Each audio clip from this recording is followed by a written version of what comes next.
मिठू जी, दूसरे जंगल में मेला लगा हुआ है, मुझे कल मेले पर जाना है। नहीं हरियाली, हम नहीं जा सकते। हमारा घोंसला टूटा हुआ है। हमें अपने घोंसले की मुरम्मत करनी होगी, क्योंकि मैंने सुना है कि जंगल में बारिशें होने वाली हैं। मिठू जी, एक दिन की तो बात है, हम मेले से वापस आकर अपने घोंसले की मुरम्मत कर लेंगे। दूसरे जंगल में मेला लगा हुआ था और गौरी का बीबी बहुत बेचैन थी। वो कई दिनों से इंतजार कर रही थी। कालू जी, कल तो बहुत मजा आने वाला है। मुझे तो झूले में बैठना बहुत अच्छा लगता है। हाँ हाँ गौरी, अच्छा क्यों ना लगे, तुम छोटी सी बच्ची हो ना। कालू, तुम्हें पता नहीं है कि मैं छोटी सी ही हूँ। क्या हुआ अगर मेरी माँ ने मेरी शादी छोटी सी उम्र में कर दी? कालू जी, क्या कबूतर और तोता भी जाएगा? पता नहीं गौरी, कल कबूतर मिला तो था, अब तो ये सुबह ही पता चलेगा कि कौन सा पक्षी जाता है। कालू जी, कोई जाए ना जाए, मेरी सीट तो पक्की है। मैंने तो जाना ही जाना है।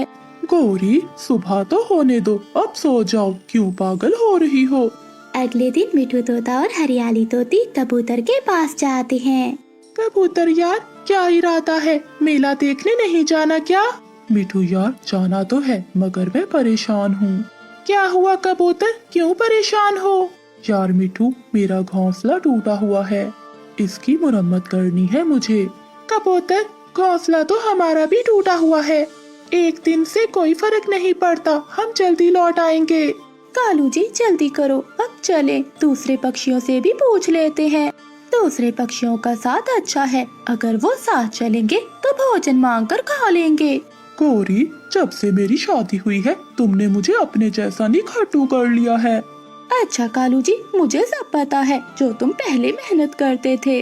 जब तोते ने मेरी माँ को तुम्हारे काम के कारनामे बताए थे, तो मेरी माँ ने तो पक्का सोच लिया था कि वो मेरी शादी तुमसे नहीं करेगी, मगर मैंने ही अपनी माँ को जोर लगाकर तुमसे शादी की।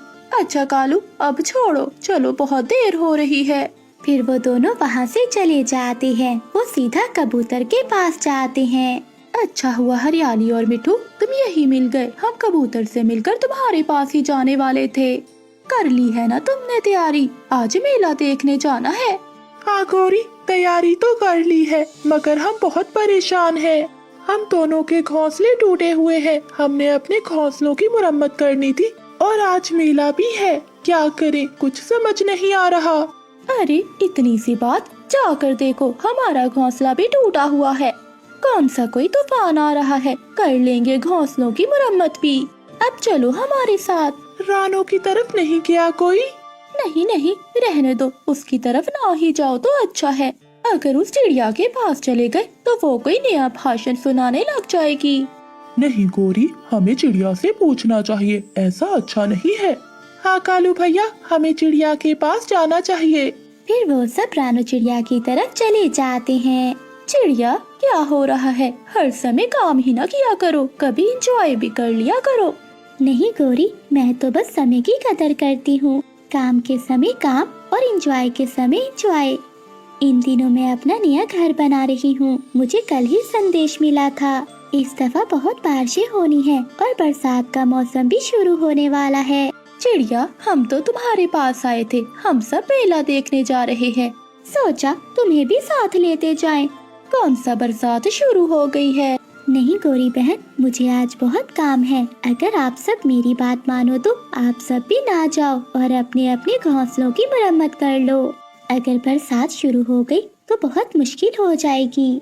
चिड़िया, मैंने तो कहा है इन सबको, मगर मेरी कोई भी बात नहीं मान रहा। फिर वो सब मेला देखने दूसरे जंगल चले जाते हैं। रानू चिड़िया सारा दिन बहुत मेहनत करती है, वो अपने घर के लिए सामान इकट्ठा करती है और अपने घर की मुरम्मत करती है। शाम तक चिड़िया अपना मजबूत घर बना लेती है। अब अगर बरसात शुरू भी हो गई तो मुझे कोई चिंता नहीं होगी। दूसरी ओर सभी पक्षी मेले में बहुत एंजॉय कर रहे थे। ऐसे ही शाम हो जाती है। अब हमें वापस जाना होगा। हाँ कबूतर, तुम ठीक कह रहे हो। फिर वो सब अपने जंगल के लिए वापस लौट आते हैं। वो अभी रास्ते में ही होते हैं कि आसमान पर गहरे बादल छा जाते हैं और वो जल्दी जल्दी से अपने अपने घरों को चले जाते हैं। थोड़ी देर बाद बहुत तेज बारिश शुरू हो जाती है। बारिश बहुत तेज थी। थोड़ी ही देर में जंगल में पानी भरने लगता है। कबूतर का घोंसला तो कुछ ज्यादा ही कमजोर था। बारिश के शुरू होने के बाद ही वो घोंसला टूटकर गिर जाता है और कबूतर ऐसी तेज बारिश में मिठू तोते के पास जाता है। मिठू, मैंने कहा था ना कि मेरा घोंसला कमजोर है। मैंने बहुत गलती की जो मैं मेला देखने चला गया। टूट गया है मेरा घोंसला। अभी तो बारिश शुरू हुई है। कबूतर, घर तो हमारा भी कमजोर है। चलो, जब तक ये नहीं टूटता तुम भी हमारे साथ ही बैठ जाओ। तेज बारिश के कारण थोड़ी देर बाद मिठू तोते का घोंसला भी टूट जाता है। मिठू जी और कबूतर भैया, यहाँ पर बैठे रहने से अच्छा है कि हम चिड़िया के पास चलते हैं। चिड़िया तो अपना घर बना रही थी, उसका घर मजबूत होगा। मिठू यार, मुझे तो बहुत शर्म आ रही है। हम कैसे सामना करेंगे चिड़िया का? तुम चले जाओ, मैं नहीं जाऊंगा। नहीं कबूतर, हम भी अकेले नहीं जाएंगे। हम ऐसा करते हैं कि कालू कौवे के पास जाते हैं, शायद वो हमारी मदद करेगा। फिर वो तीनों कालू कौवे की ओर चले जाते हैं। कालू कौवा और गोरी कौवी का घर तो पहले से ही टूट गया था। वो टूटे हुए घर के पास ही बैठे थे। हम तो आपके पास आए थे कि आप शायद हमारी कोई मदद कर सके, मगर तुम्हारा तो अपना घर टूटा हुआ है। घर का तो कोई नहीं, रात तो गुजार ही लेंगे। अगर तुम्हारे पास कुछ खाने को है तो वो मुझे दे दो, मुझे बहुत भूख लगी हुई है। मैं तो कहता हूँ अब हमें चिड़िया के पास ही जाना चाहिए। वो बहुत दयालु है, वो हमारी मदद जरूर करेगी। हाँ मिठू, मैं भी तुम्हारे साथ जाऊंगा। कालू जी, पर मैं नहीं जाऊंगी उस छोटी चिड़िया के पास। तो क्या गोरी, इस बारिश में मरना है?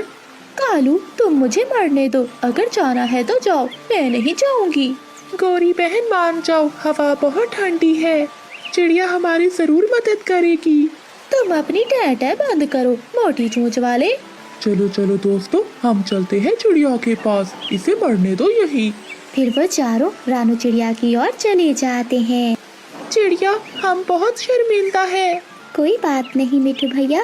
कालू, गोरी कहाँ है? चिड़िया, हमने उसे बहुत कहा मगर वो नहीं मानी, वहीं बैठी है बारिश में।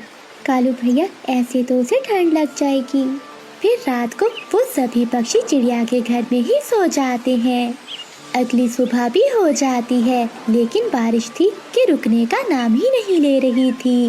कालू भैया, आप जाओ गोरी के पास और उसे देख कर आओ, कहीं वो तेज बारिश में बीमार ना हो जाए। जब कालू कौवा वहाँ जाता है तो वो देखता है कि गोरी कौवी तो बेहोश पड़ी थी।